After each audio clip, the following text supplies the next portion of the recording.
বুঝিয়ে বলো, নিশ্চয়ই আমরা এই কষ্ট ফিল করলে সংস্কার করবে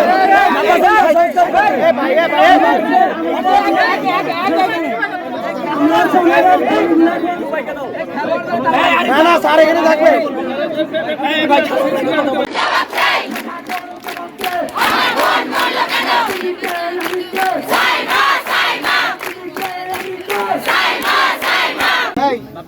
দেড় বছর আগে যখন এই টুর্নামেন্ট শুরু হয়েছিল বিগত বছরে, আমরা আপনার সুইমিং পুলে আমাদের সুইমিং পুলের কি কি সরঞ্জাম দরকার সেগুলো আপনাকে বলেছি এবং লিখিত আকারে খেলোয়াড় কল্যাণ সমিতির প্যাডে আপনাকে লিখে দিয়েছি।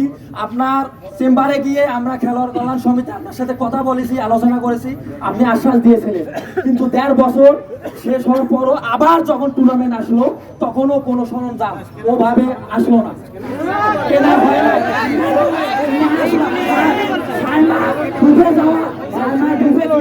দশ থেকে 20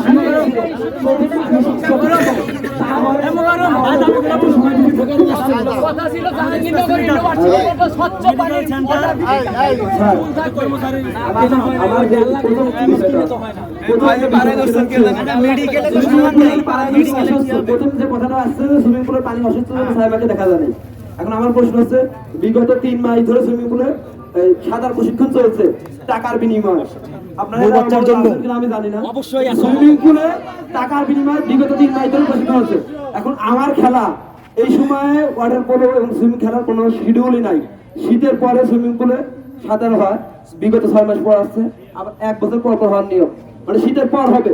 কেন এই সময়ে কৃষির উদ্দেশ্যে সুইমিং পুলে ওয়াটার পুলে এবং সুইমিং আয়োজন করা হলো? এটা কিন্তু সবচেয়ে বড় একটা প্রশ্ন।